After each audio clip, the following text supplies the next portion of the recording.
Second topic के बारे में बात करेंगे। फर्स्ट टॉपिक आपको मैं कवर किया, सेकेंड टॉपिक लेता हूं मैं, बेसिक कंसेप्ट ऑफ नेटवर्क का second topic, that means analysis of passive elements. Analysis of passive elements.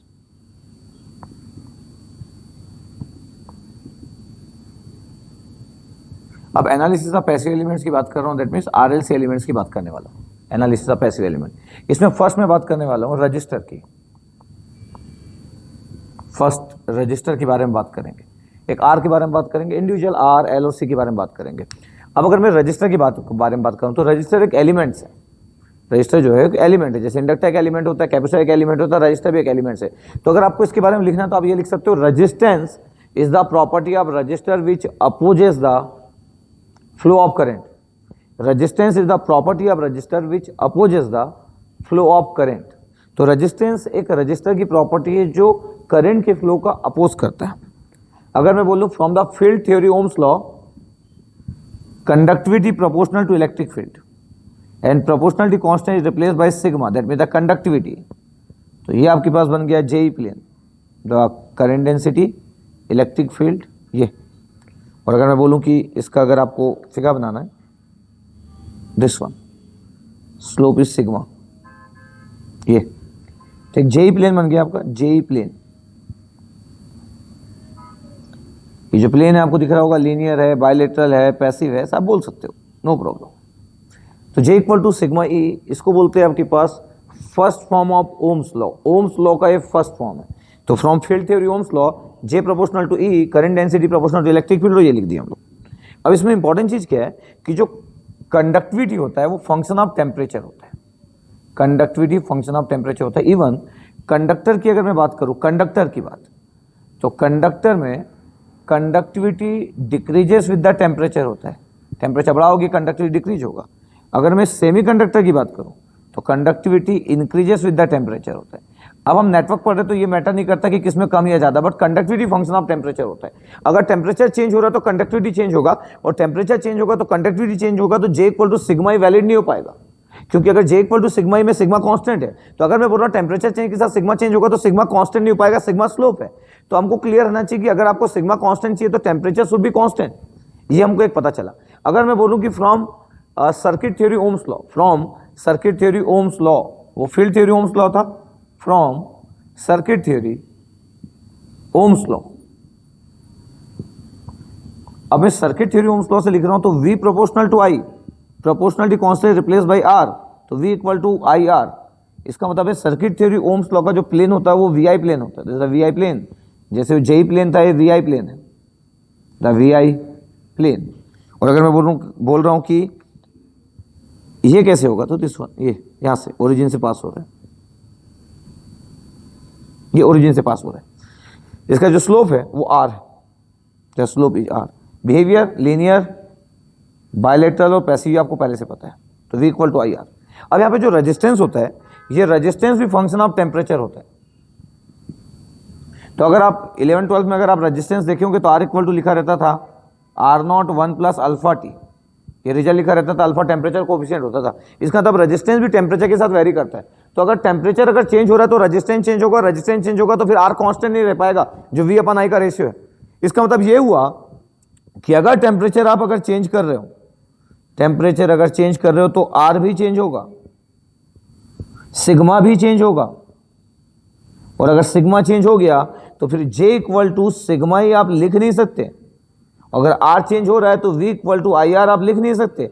इसका मतलब अगर टेम्परेचर चेंज हो रहा है तो R चेंज होगा, R चेंज होगा, सिग्मा चेंज होगा, ना तो field theory Ohm's law valid होगा, ना तो सर्किट थ्योरी ओम्स लॉ होगा। इसका मतलब ये हुआ कि लिमिटेशन ऑफ ओम्स लॉ क्या होता है, बेसिक चीज, लिमिटेशन ऑफ ओम्स लॉ क्या होता है, Ohm's law is only valid for constant temperature region. Ohm's law वहां पे अप्लाई होता है जहां पे टेम्परेचर कांस्टेंट होता है।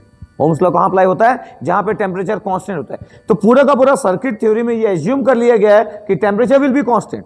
पूरे के पूरे फील्ड थ्योरी में ये एज्यूम कर लिया गया है कि टेम्परेचर विल बी कांस्टेंट। इसलिए आप सिग्मा को वेरी नहीं करते हो, कंडक्टिविटी को, और आप रेजिस्टेंस को वेरी नहीं करते। इस एजम्पशन पे सर्किट थ्योरी और फील्ड थ्योरी की डिस्कशन होता है, फील्ड थ्योरी के बारे में बात होती है। क्लियर, ये लिमिटेशन ऑफ ओम्स लॉ है। एडवांटेज ऑफ ओम्स लॉ क्या होता है, Ohm's law is valid for both field theory as well as circuit theory, दोनों ही जगह पे ओम्स लॉ अप्लाई कर सकते हैं। ये जो J equal to sigma E है, ये आपके पास first form of Ohm's law is the basic Ohm's law. V equal to I R जो है वो मॉडर्न ओम्स लॉ है, या सर्किट थ्योरी का Ohm's law is the second form of Ohm's law, ऐसा भी आप बोल सकते हो। V equal to I R को तो ये बाद में डिराइव हुआ, वो पहले डिराइव हुआ। और अगर आपको दोनों को कंपेयर करना है, जैसे कि J equal to sigma E और V equal to I R के बारे में अगर आपको कभी केयर करने की जरूरत पड़ेगी, दोनों में आपके पास लिखना है, तो ध्यान से देखना, करंट डेंसिटी जो होता है वो करंट पर यूनिट एरिया होता है, current per unit area ampere per metre square या एम्पियर पर सेंटीमीटर स्क्वायर, और ये सिग्मा हो गया। और इलेक्ट्रिक जो फील्ड होता है आपके पास वो पोटेंशियल ग्रेडियंट होता है, तो V बाई एल हो गया। इसका मतलब है कि अगर मैं बोलूं कि V अपॉन आई की वैल्यू क्या होगा, V अपॉन आई की वैल्यू, तो V अपॉन आई की वैल्यू हो गया 1 अपॉन सिग्मा L बाई ए। ये V upon I from the circuit theory Ohm's law से R हो गया, 1 बाई कंडक्टिविटी को रेजिस्टिविटी बोलते हैं, तो R equal to rho L by A यहां से आता है। जब आप बोलते हो ना कि किसी मटेरियल का रेजिस्टेंस, उसके रेजिस्टिविटी, उसके लेंथ, उसके क्रॉस सेक्शन एरिया पे डिपेंड करता है, तो ये जो रेजिस्टिविटी है, ये लेंथ है, ये क्रॉस सेक्शन एरिया है, ये रेजिस्टेंस किसी मटेरियल का इन पैरामीटर पे डिपेंड करता है। अगर कभी आपको यूनिट लिखना है तो R का यूनिट होता है ओम, रेजिस्टिविटी का अगर यूनिट लिखना है, L का यूनिट होता है सपोज करो सेंटीमीटर, CGS यूनिट, और मीटर या सेंटीमीटर, और एरिया का यूनिट सेंटीमीटर स्क्वायर। तो ध्यान से अगर आप देखोगे तो रेजिस्टिविटी का यूनिट आ गया ओम सेंटीमीटर या ओम मीटर, ओम सेंटीमीटर आपके पास यूनिट आ गया, और कंडक्टिविटी का यूनिट होता है 1 अपॉन रो, तो कंडक्टिविटी हो जाएगा ओम सेंटीमीटर इनवर्स। इतनी बेसिक सी चीजें क्लियर रहना चाहिए किसी को कि रेजिस्टिविटी का unit is ohm centimetre, conductivity का unit is ohm centimetre inverse, बहुत बेसिक है, सब चीजें पता होना चाहिए। तो मैं बोला कि ओम्स लॉ का लिमिटेशन क्या है, Ohm's law is only valid for a constant temperature region. जिस जगह पे टेम्परेचर कांस्टेंट होगा वहां पे ओम्स लॉ वैलिड होगा। इसका मतलब नेटवर्क में अपन एज्यूम कर लेते हैं, इलेक्ट्रिक नेटवर्क में, कि temperature will be constant, field theory में एज्यूम कर लेते हैं कि टेम्परेचर विल बी कांस्टेंट। तो ये आपके पास स्टोरी था बेसिक सा।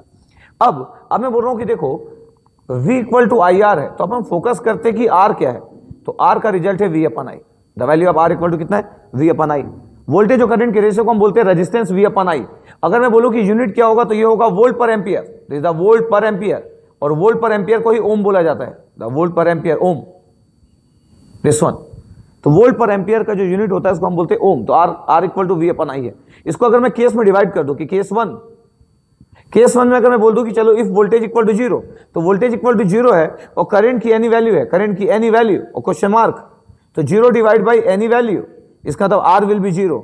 और अगर R 0 है, वोल्टेज 0 है, तो इसको बोलते हैं शॉर्ट सर्किट कंडीशन, इसको बोलते हैं शॉर्ट सर्किट कंडीशन। और ये रिप्लेस होता है सिंगल वायर से, इसको बोलते हैं सिंगल वायर लाइन। तो जब भी किसी सिंगल वायर लाइन को आप देखते हो, इसका मतलब ये शॉर्ट सर्किट होता है, इसका रेजिस्टेंस 0 होता है, इसका वोल्टेज 0 होता है, इसमें करंट की कोई वैल्यू जो हो सकती है वो डिफरेंट करंट की वैल्यू हो सकती है। ये आपके पास एक शॉर्ट सर्किट लाइन है। ये जो शॉर्ट सर्किट लाइन होता है, जो शॉर्ट सर्किट करंट हम फाइंड आउट करते हैं, it is also referred as Norton current और शॉर्ट सर्किट करंट, ISC। इसलिए आप करंट के बारे में बात नहीं कर सकते। जब भी मैं शॉर्ट सर्किट की बात करता हूं, उस जगह का वोल्टेज 0 होगा, उस जगह का रेजिस्टेंस 0 होगा। Is the case number 1, is the short circuit representation, किसी वायर या किसी लाइन का रिप्रेजेंटेशन होता है। केस नंबर 2 की बात करते हैं। केस नंबर 2 में अगर मैं बोल दूं कि देखो करंट की वैल्यू 0 एम्पियर ले लो, V की एनी वैल्यू ले लो, V की एनी वैल्यू, तो फिर R की वैल्यू कितना हो जाएगा, इनफाइनाइट। और अगर इनफाइनाइट हो गया तो इसको बोलते हैं ओपन सर्किट का केस। तो इन case of open circuit condition, resistance will be infinite, current will B 0, voltage any value, और ओपन सर्किट का रिप्रेजेंटेशन ये होता है। तो ये तो बहुत बेसिक सी चीज है। ये एक ओपन सर्किट का रिप्रेजेंटेशन हो गया OC, current will B 0 ampere, इसलिए ओपन सर्किट में करंट 0 होता है और वोल्टेज हम मेजर करते हैं। ये जो एनी वैल्यू है इसको थेवेनिन वोल्टेज भी बोल सकते हैं। तो जब आप थेवेनिन वोल्टेज की बात करते हो, तो उस थेवेनिन वोल्टेज के कैलकुलेशन में करंट 0 एम्पियर होगा, वहां का रेजिस्टेंस इनफाइनाइट होगा, बट वहां का जो वोल्टेज निकालते हैं उसको हम थेवेनिन वोल्टेज बोलते हैं in case of open circuit. तो Thevenin voltage is also referred as open circuit voltage, और Norton current is also referred as short circuit current. अब आपको क्लियर इसलिए मैं बोला कि आई की एनी वैल्यू क्यों हो सकता है, क्योंकि ऐसा कई बार होगा कि अगर मेरे पास, यहां पे ध्यान रखना है, बहुत ही बेसिक सी चीजें इंपॉर्टेंट है, जैसे कि कोई रेजिस्टेंस है, ये R है, अभी पोलैरिटी की बात अभी जरा डिस्कशन नहीं जा रहा है, ये V equal to I R. अगर मैं किसी को बोलूं कि देखो इसका वोल्टेज 0 है, बताओ करंट कितना होगा, तो करंट ना इसमें 0 होगा, 0 वोल्ट के लिए 0 एम्पियर, क्योंकि ये R के बारे में है। और अगर मैं बोलूं कि देखो ये R है, इसमें करंट 0 एम्पियर फ्लो हो रहा है पहले से, 0 एम्पियर, इसमें वोल्टेज कितना होगा, तो करंट 0 एम्पियर होगा, तो V भी 0 वोल्ट हो जाएगा, 0 वोल्ट। बट ऐसा इंडक्टर और कैपेसिटर जब हम पढ़ेंगे तो ऐसा नहीं होता है। एक इंडक्टर और कैपेसिटर में ऐसा कभी भी नहीं होता है कि करंट 0 से वोल्टेज 0, वोल्टेज 0 से करंट 0, ऐसा कभी भी नहीं होता है।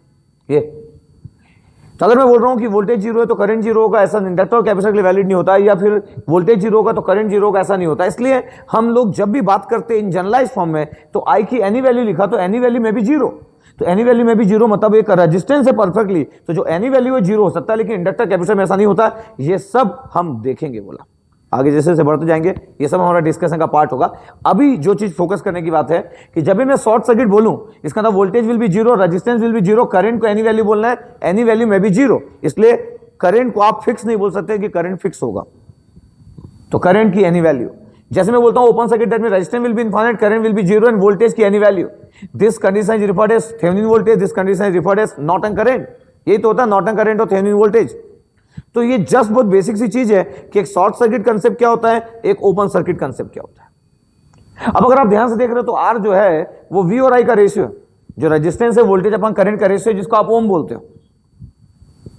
अगर मैं उसके एक एक टर्म की बात करूं कि देखो उसमें जो करंट है, करंट कैसे डिफाइंड होता है, मैं अगर मैं बोलूं कि उसमें जो वोल्टेज है, वोल्टेज कैसे डिफाइंड होता है, तो आप इन चीजों का भी बहुत अच्छे से केयर कर सकते हो कि अगर आपको करंट पे फोकस करना है कि जो करंट वहां पे लिखा हुआ है उस करंट को कैसे यूज करना है हमको। अगर मैं उसकी बात करूं, किसकी बात कर रहा हूं, उस करंट की बात कर रहा हूं जो करंट वहां पे लिखा हुआ है। जैसे कि मैं बोला कि रेजिस्टेंस इक्वल टू होता है V upon I, capital V upon I लिखूं, ये small V upon small I लिखूं, कोई प्रॉब्लम नहीं होता, बहुत आसान, नो प्रॉब्लम। इसमें जो करंट होता है आई, ये होता है D Q by D T, ये D Q by D T, या सिंपली आई ऑफ टी लिख सकता हूं, D Q by D T.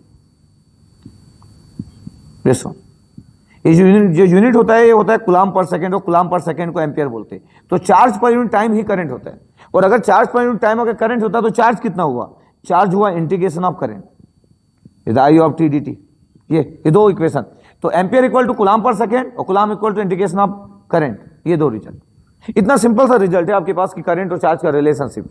अगर मैं आपको क्वेश्चन वाइज बात करूं कि कैसे क्वेश्चन फ्रेम हो सकते हैं, बहुत बेसिक सी बात अगर हम करें इस जगह पे, तो मैं किसी को बोल देता हूं कि चलो आप ना ये चार्ज ले लो, ये लो, ये चार्ज ले लिया, और चार्ज में ये बना दो दिस वन, ये सपोज करो ये 2 सेकेंड है, टी इज इन सेकेंड, और ये सपोज करो 10 कूलम्ब, ये 0 कूलम्ब, ये 0 हो गया।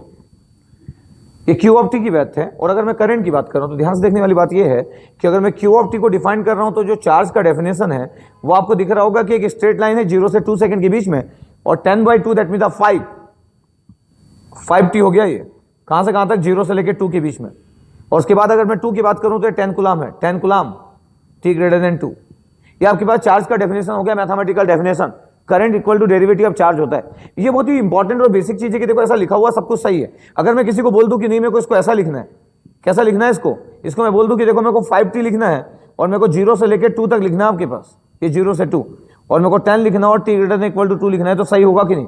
ये दोनों में से कौन सा सही होगा? अगर मैं इसकी बात करूं कि दोनों में से कौन सा करेक्ट है, तो सबसे इंटरेस्टिंग बात है कि बोथ आर करेक्ट। क्यों? क्योंकि ये कंटीन्यूअस वेवफॉर्म है। कंटीन्यूअस वेवफॉर्म में इक्वल टू नहीं लिखोगे तो भी चलेगा, इक्वल टू लिखोगे तो भी चलेगा। कैसे? t इक्वल टू 0 पुट कर दो इसमें, बताओ t इक्वल टू 0 में कितना आएगा? 5t में 0 आएगा, देखो फिगर में 0 है। t equal to 2 second put कर दो इस जगह पे, कितना आएगा? 10। इसमें भी t इक्वल टू 2 पुट करो, 10। इसका मतलब जब ये दोनों पे 10 आ रहा है, यहाँ पे भी 2 पुट करने में 10 आ रहा है, यहाँ पे भी t इक्वल टू 2 पुट करने में 10 आ रहा है, इसका मतलब ये कि कंटीन्यूअस वेवफॉर्म दिख रहा है आपको, कंटीन्यूअस वेवफॉर्म। और कंटीन्यूअस वेवफॉर्म में ना सिंगल वैल्यू होता है हर एक पॉइंट पे एक सिंगल वैल्यू होता है कंटीन्यूअस वेवफॉर्म में। तो ये चार्ज का डेफिनेशन है। तो जब भी कंटीन्यूअस वेवफॉर्म होता है, आप इक्वल टू लिखो ना लिखो चल जाता, नो प्रॉब्लम। लोग वैसा लिखते, लोग ऐसा लिखते, कंसिडरेबल है। अब अगर मैं बोल रहा हूं कि देखो करंट का डेफिनेशन क्या होगा, तो करंट क्या होता है? करंट होता है D Q by D T. ये देखो current D Q by D T. अगर मैं से कोई बोले कि चलो इसको डिफरेंशिएट कर दो, तो 5t को डिफरेंशिएट करूंगा तो 5 आ जाएगा, और 10 को डिफरेंशिएट करूंगा तो 0 हो जाएगा। और ये 0 से लेकर 2 तक की वैल्यू है, और ये t ग्रेटर देन 2 है ये। अब अगर मैं बोलूं कि देखो इसको मैं सॉल्व कर रहा हूं, इसको करंट को, तो करंट का देखो फिगर कैसे बनेगा, देखो I of T D Q by D T. तो D Q by D T जब मैं बन रहा है आपके पास, तो देखो 5 एम्पियर आ जा रहा है 0 से 2 तक, और उसके बाद 0 हो जा रहा है ये 2, और ये कितना आ जा रहा है? 5 एम्पियर। पता आपके पास है discontinuous waveform, t equal to 2 के पहले 5 एम्पियर है, और t इक्वल टू 2 के जस्ट बाद 0 है। तो इसको डिसकंटिन्यूअस बोलते हैं जब 2 प्लस की वैल्यू अलग है और जब 2 माइनस की वैल्यू अलग है। 2 प्लस और 2 माइनस की वैल्यू अलग है। 2 इक्वल टू 2 पे डायरेक्ट 5 एम्पियर से जीरो हो गया, इसको डिसकंटिन्यूस बोलते हैं। तो डिसकंटिन्यूस में आप इक्वल टू लगा सकते हैं, क्योंकि अगर मैं इक्वल टू लगा दिया तो क्या हो जाएगा, t इक्वल टू 2 पे 5 भी दिखेगा और t इक्वल टू 2 पे 0 भी दिखेगा।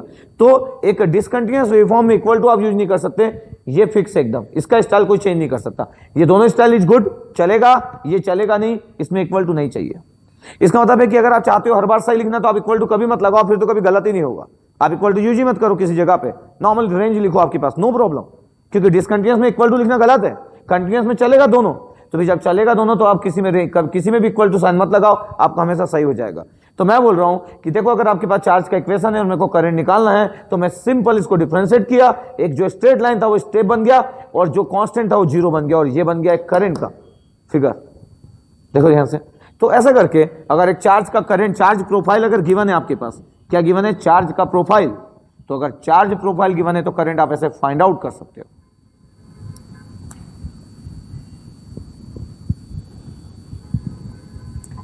अब अगर मैं बोल रहा हूं कि देखो R इक्वल टू जो था V/I था, और I के बारे में बात भी की अपन, I के बारे में बात भी की, मैं बोला देखो चार्ज दिया तो देखो करंट फाइंड आउट कर सकते हैं। सिमिलरली अगर मैं किसी को बोल दूं कि चलो करंट का प्रोफाइल ले लो आप, ये करंट का प्रोफाइल ले लेता हूं मैं, करंट प्रोफाइल दिस वन,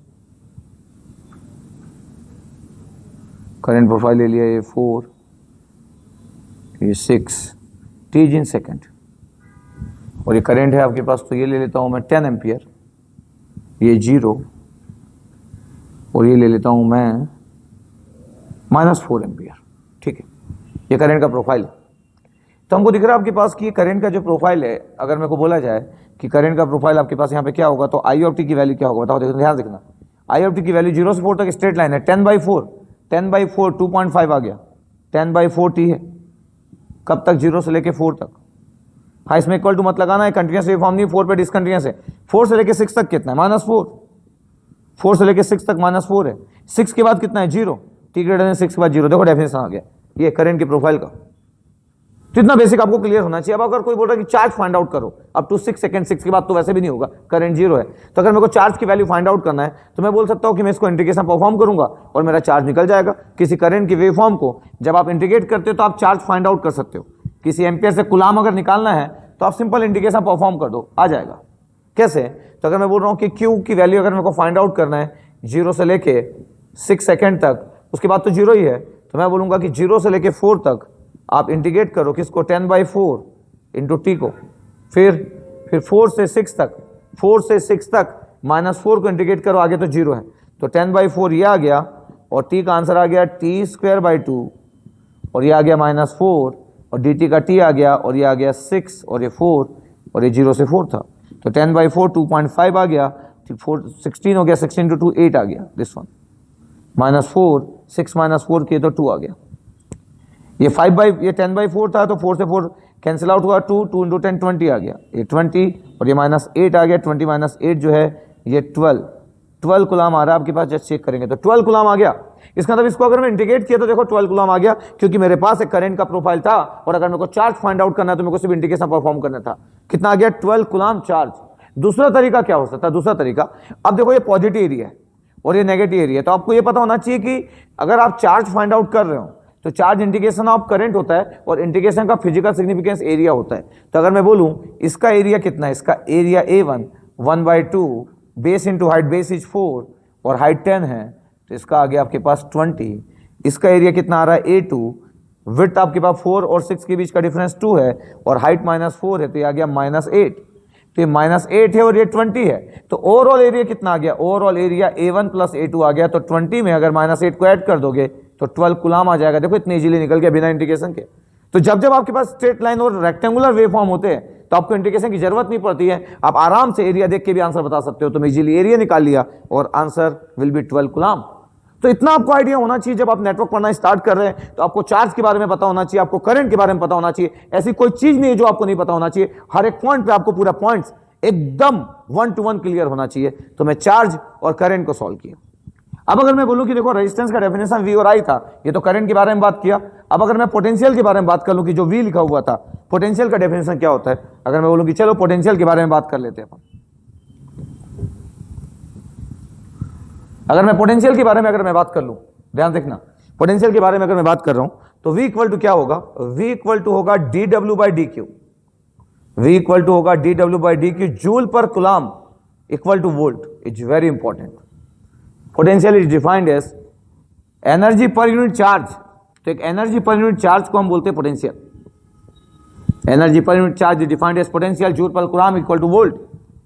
इसमें इंटरेस्टिंग बात यह है कि कभी कोई आपको दे दे कि चलो आपके पास एनर्जी गिवन है 1 प्लस क्यू स्क्वायर ऐसा, और कोई बोले कि पोटेंशियल फाइंड आउट करो Q इक्वल टू 1 कूलम पे, Q इक्वल टू 1 कूलम पे आप निकालो, तो V इक्वल टू क्या होगा, डेरिवेटिव डिफरेंशिएट कर लो, 0 1 प्लस 2Q, तो answer will B 1 plus 2Q. और अगर मैं बोल रहा हूं कि मेरे को पोटेंशियल की वैल्यू चाहिए Q इक्वल टू 1 कूलम पे, तो 1 कूलम पुट कर दो, 1 प्लस 2 3 वोल्ट का आंसर आ गया, 3 वोल्ट. तो अगर एनर्जी गिवन है 1 प्लस क्यू स्क्वायर जूल और आपको चाहिए पोटेंशियल, तो सिर्फ आपको डिफरेंशिएट करना था विद रिस्पेक्ट टू चार्ज और 3 वोल्ट आंसर आ जाता. बट क्वेश्चन चेंज है. क्वेश्चन चेंज ये है कि मेरे पास पोटेंशियल गिवन है 1 plus Q square, this one volt, function of charge, और मेरे को चाहिए एनर्जी चाहिए Q इक्वल टू 1 कूलम से 2 कूलम तक कितना एनर्जी होगा, ये फाइंड आउट करना है. तो मेरे को पता होना चाहिए कि अगर मेरे को एनर्जी चाहिए तो integration of potential with respect to charge, बस ये करना आपको परफॉर्म. और वी क्यू की वैल्यू कितना है 1 प्लस क्यू स्क्वायर, और ये डी क्यू, और क्यू कहां से कहां वेरी कर रहा है, क्यू की वैल्यू 1 कूलम से लेकर 2 कूलम तक वेरी कर रहा है. इंटीग्रेशन परफॉर्म कर लो, 1 का क्यू हो गया, क्यू का इंटीग्रेशन कितना हो गया क्यू स्क्वायर बाई 2, और क्यू स्क्वायर का इंटीग्रेशन कितना हो गया क्यू डिवाइड बाई 3, और इंटीग्रेशन कितना 1 से 2. तो आंसर की बारी आ गई. तो 2 माइनस 1 पहला आंसर, 2 माइनस 1 पहला आंसर, फिर सेकेंड 1 बाई 2 बाहर, क्यू स्क्वायर, तो 2 का स्क्वायर 4 माइनस 1, 4 माइनस 1 3, फिर 1 बाई 3, 2 का क्यूब तो 8 माइनस 1 का क्यूब 1. तो आंसर की बात अगर मैं कर रहा हूं तो पहला आंसर आ गया 1, सेकेंड आंसर आ गया 4 minus 1 5, 4 minus 1 that mean 3, 4 minus 1 that mean 3, 3 by 2, third answer आ गया 8 माइनस 1 तो 7 बाई 3. अगर मैं एलसीएम ले लूँ 6 तो 6 प्लस ये 3 3 इंटू 3 9 प्लस ये 2 2 into 7 14 divide by 6, 14 plus 6 20 29 by 6 आ रहा है, 29 बाई 6. कुछ कैलकुलेशन मिस्टेक कभी कभी हो भी सकता है ना, मैं फटाफट सॉल्व करता हूं तो कभी पॉसिबिलिटी भी है, तो आज ध्यान से देखना है. 29 बाई 6 जूल, ये आपके पास आंसर आ गया. इसमें आप एरिया नहीं निकाल सकते थे क्योंकि 1 प्लस क्यू स्क्वायर, ये तो पैराबोलिक इक्वेशन है आपके पास, क्यू स्क्वायर है तो इसका कोई एरिया कैसे निकालेगा. तो विदाउट इंटीग्रेशन आप सॉल्व नहीं कर सकते इसको. इसका मतलब ये है कि आपको इंटीग्रेशन सॉल्व करना था, उसके बाद आपका आंसर आ जाता. तो मैं बोल रहा हूं कि इतनी बेसिक चीजों का आपको आइडिया होना चाहिए. मैं एकदम जीरो से स्टार्ट किया हूं सब कुछ, मतलब मेरे को करंट पता होना चाहिए, मेरे को चार्ज पता होना चाहिए, मेरे को पोटेंशियल पता होना चाहिए, मेरे को एनर्जी पता होना चाहिए. देखो निकाल लिया मैं, कैलकुलेशन का बस चेक कर लेना, मैं इंटीग्रेशन परफॉर्म किया हूं. 29 बाई 6 जूल आ रहा है आपके पास. तो अगर आपके पास एनर्जी गिवन है, पोटेंशियल निकालना है, यस. अगर आपके पास पोटेंशियल गिवन है, आपको एनर्जी फाइंड आउट करना है, अगेन यस. तो ये सब हम कैलकुलेट कर सकते हैं बहुत ईजी फॉर्म में. तो मेरे को लगता है कि आपको क्लियर हुआ होगा ये पूरे के पूरे जो टर्म थे. अब अगर मैं बोलूं कि देखो आपके पास पोटेंशियल है, आपके पास करंट है, दोनों की बात कर लिए, तो अगर मैं बोलूं कि पावर क्या होता है, अगर मैं पावर से रिलेटेड बात कर लेता हूं कि पावर क्या होता है, तो अगर मैं पावर से रिलेटेड बात कर रहा हूं तो पावर होता है, अगर मैं बोलूं कि पावर क्या होता है, पावर, तो पावर होता है D by D T D W T. इसका मतलब जूल पर सेकेंड इक्वल टू वॉट होता है. तो एनर्जी पर unit time that means the watt power, energy पर यूनिट टाइम, जूल पर सेकेंड दैट मीन्स वॉट. तो अगर मैं बोल रहा हूं कि पावर इक्वल टू डी डब्ल्यू बाई डी टी है, तो क्यों ना इसको चेंज कर लिया जाए, इसको लिख लेता हूं मैं डी डब्ल्यू बाई डी क्यू, और इसको लिख लेता हूं D Q by D T. अगर मैं बोल रहा हूं कि डी डब्ल्यू बाई डी क्यू है तो ये तो पोटेंशियल हो गया, और ये D Q by D t है तो करंट हो गया. इसलिए पावर वी और आई का प्रोडक्ट होता है, तो वी और आई का प्रोडक्ट वॉट होता है आपके पास पावर. इसलिए सब लोग बोलते हैं कि वोल्टेज और करंट का प्रोडक्ट पावर होगा, क्योंकि वोल्टेज जो होता है वो डी डब्ल्यू बाई डी क्यू होता है, current D Q by D T होता है. दोनों का प्रोडक्ट करेंगे तो एनर्जी पर यूनिट टाइम आ जाता है जूल पर second that means the what. तो देखो पावर वी इंटू आई आ गया. अगर किसी रेजिस्टेंस में अगर मैं वी की वैल्यू बोलूं आई आर है, वी की वैल्यू आई आर है, तो पावर का आंसर आ गया आई स्क्वायर आर वॉट. अगर मैं बोलूं कि चलो आप रिप्लेस कर लो, किसको रिप्लेस कर लो, वी की जगह आई आर लिखिए, अगर आप आई को रिप्लेस कर लोगे तो वी बाई आर से, तो V into V by R, तो answer will be V square by R, V square by R. तो पावर का जो रिजल्ट होता है, पावर इक्वल टू जब आप बोलते हैं कि वी और आई का प्रोडक्ट है तो भी सही किसी रेजिस्टेंस के क्रॉस में, जब आप बोलते हैं आई स्क्वायर आर इंटू वॉट तो भी सही, जब आप बोलते हो आपके पास कि V square by R watt तो भी सही. तो आपके पास जब डीसी नेटवर्क पढ़ने वाले, अभी हम डीसी नेटवर्क के बारे में बात करने वाले, तो पावर का तीनों रिजल्ट एक ही है, चाहे वी आई करो, चाहे स्क्वायर आर करो, चाहे वी स्क्वायर बाई आर करो, सब वॉट. तो पावर जो होता है वो एनर्जी पर यूनिट टाइम होता है. पूरा का पूरा रिजल्ट लिखा हुआ है कि कौन किससे मल्टीप्लाई हो रहा है और क्या आंसर मिल रहा है.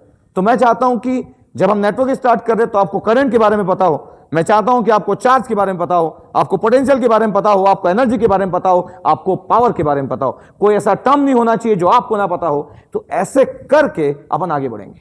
ओके, तो ये मैं बात किया, पूरा डिस्कशन किया मैं कि इतने चीजों के साथ जाएंगे।